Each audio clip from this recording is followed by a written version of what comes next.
Salam jumpa kembali dengan channel Sunday Morning, dan kita akan belajar tentang sejarah Pulau Saparua.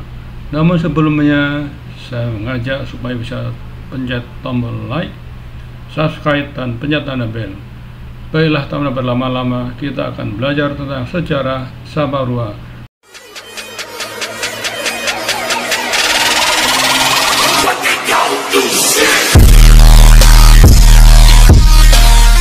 A few moments later. Saudara dorang semua, pada abad ke-16, Saparua pernah memiliki pasukan tentara terhebat se-Asia Tenggara.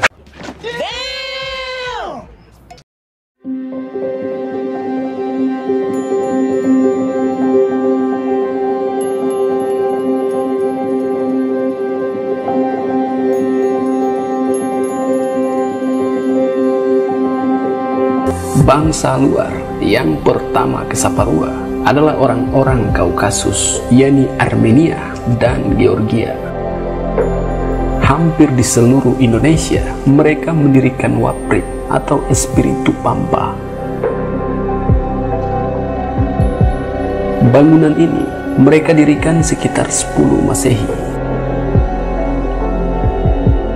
Pada 11 Masehi, terjadi konflik Kaukasus dengan migran lain hampir di seluruh Indonesia. Banyak orang-orang Armenia yang melarikan diri ke dalam hutan.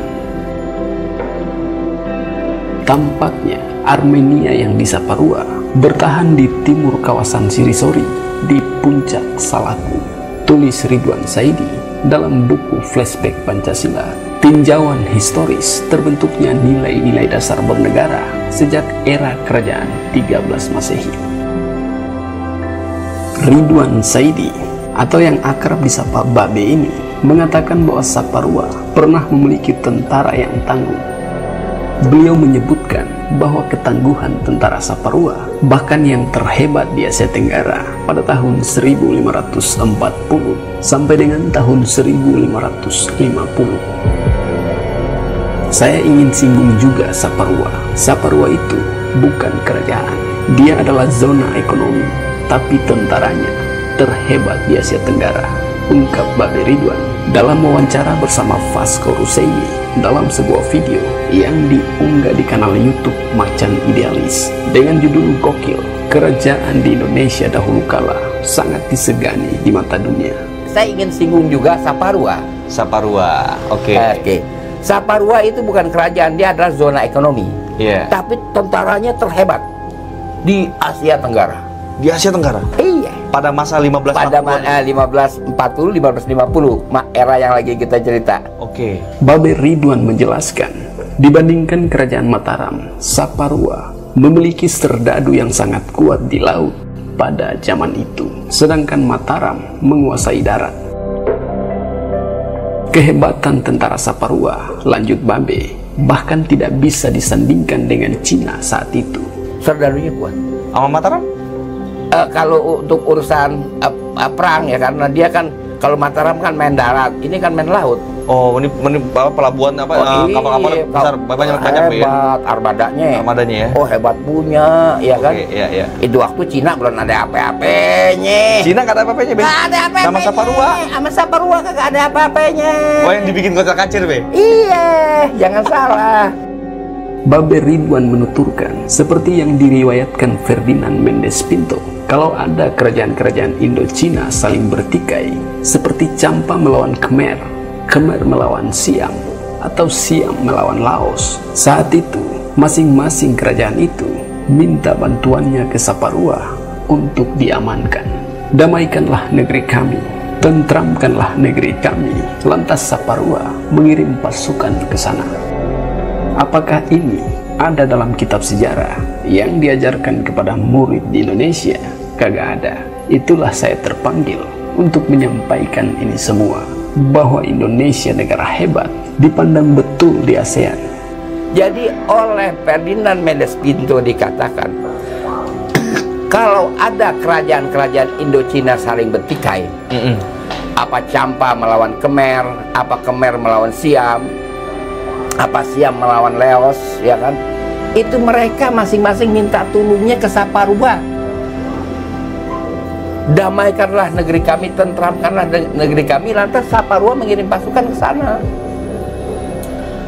Oke. Apakah ini ada dalam kitab sejarah yang diajarkan oleh para murid di Indonesia? Kagak ada. Itulah saya terpanggil. Saya terpanggil untuk menyampaikan ini semua, pesan ini semua, bahwa ini Indonesia negara hebat, dipandang betul di ASEAN kalau cerita istilah sekarang ya. Babe menambahkan, kisah ini merupakan kesaksian Mendes Pinto tentang Saparua. Tidak heran kemudian Saparua menghasilkan tokoh seperti Beta Patimura. Itu kesaksian Mendes Pinto. Saparua. Tidak heran kalau kemudian Saparua menghasilkan tokoh seperti Beta Patimura. Kan begitu. Oke. Tidak, kita nggak usah heran kalau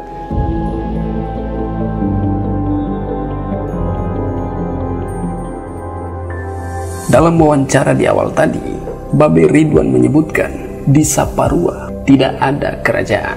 Namun dalam buku Babe sendiri, Flashback Pancasila, ditulis bahwa Saparua, Maluku Tengah adalah lokasi kerajaan Maluku yang disebut Mendes Pinto dalam laporannya. Mendes Pinto selama 1539 sampai dengan tahun 1540 berada di Asia Tenggara. Di Indochina, ia menyaksikan kehadiran tentara kerajaan Maluku menjaga stabilitas kawasan karena kerajaan Pegu, Burma, suka berulah.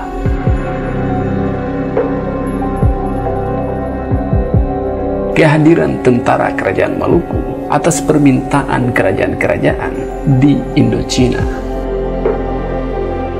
Menurut Wikipedia, di Pulau Saparua sampai pada masa penjajahan Belanda ada dua kerajaan yang terkenal, yaitu Iha dan Honimoa atau Siri-Sori Islam. Kedua kerajaan ini adalah kerajaan Islam yang cukup berpengaruh. Jika dikaitkan dengan referensi Babe yang menyebut Saparua pernah memiliki tentara yang tangguh, maka berdasarkan penelusuran KJP tentang Saparua, rasa-rasanya yang paling mendekati tentang hal ini adalah kerajaan Iha. Menurut tulisan Rahman Lanuhu dalam Perang Iha tahun 1632 sampai 1652, kerajaan Iha disebut juga dengan nama lain, yakni Kerajaan Amaihal. Kerajaan tersebut telah memeluk Islam sejak abad ke-13 Masehi atau tahun 1200-an. Artinya, jauh sebelum kedatangan bangsa asing, terutama Portugis, Iha sudah berdiri sebagai sebuah kerajaan Islam di Pulau Saparua. Kerajaan Iha sejak dahulu kala dikenal sebagai Kerajaan Pandai Besi. Artinya, kerajaan ini mempunyai keahlian khusus dalam membuat benda-benda tajam seperti kapak, tombak, golok, pisau, dan alat senjata lainnya yang dibuat dari besi. Di samping itu, kerajaan ini juga terkenal sebagai kerajaan yang rakyatnya hampir sebagian besar pandai membuat emas atau pandai emas. Karena kemahirannya dalam membuat benda-benda tajam, sehingga dalam perang melawan tentara kolonial, mereka sendiri yang membuat alat-alat perang seperti tombak, panah, perisai, parang, dan lain-lain.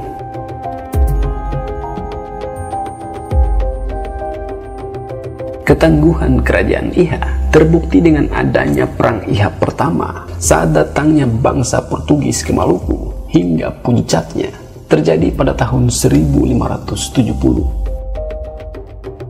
Saat itu, kerajaan Iha di Pulau Saparua terus menentang bangsa Portugis. Raja Iha dengan rakyatnya tidak rela, dan mereka segera menyusun kekuatan untuk melawan Portugis. Dalam peperangan itu, tampil seorang pejuang yang juga adalah seorang imam besar dari kerajaan Iha yang berjuang mempertahankan kerajaannya itu. Beliau dikenal dengan nama Kapitan Ulupalu.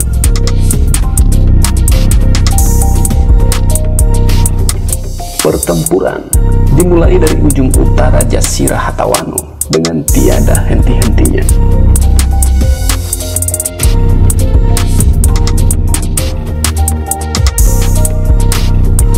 Banyak orang Portugis yang gugur, demikian juga di pihak pasukan Iha. Karena banyaknya darah yang mengalir di tempat sungai yang ada di sekitar situ, warnanya menjadi merah. Sungai itu oleh rakyatnya disebut air potang-potang, yang sebenarnya air potong-potong karena di situ banyak mayat Portugis dibuang. Peperangan terhenti setelah Kapitan Ulupalu gugur dalam suatu pertempuran yang sangat dahsyat dan melelahkan ketika bala bantuan terus berdatangan untuk membantu pihak Portugis dengan pasukan dan senjata yang lebih besar.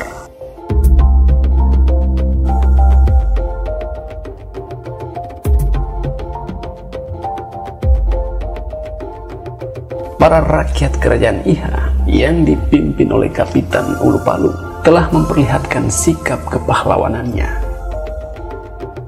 Tempat di mana beliau gugur dinamakan oleh penduduk-penduduk di sana dengan istilah Hatu Imam.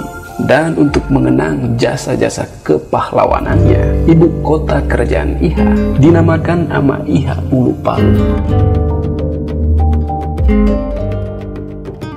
Sampai tiba saatnya Portugis angkat kaki dari Maluku, kerajaan Iha tak berhasil ditaklukkan oleh Portugis.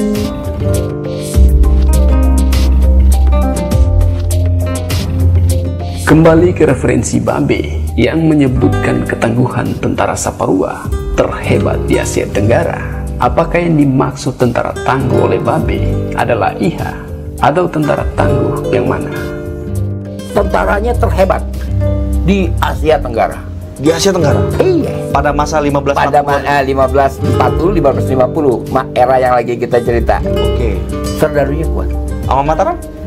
Kalau untuk urusan perang ya, karena dia kan, kalau Mataram kan main darat, ini kan main laut. Oh, ini pelabuhan apa? Kapal-kapal besar, banyak ya? Hebat, armadanya ya? Oh, hebat punya, ya kan? Iya. Itu waktu Cina belum ada apa-apanya. Cina gak ada apa-apanya, Be? Gak ada apa-apanya. Sama Saparua? Sama Saparua kagak ada apa-apanya.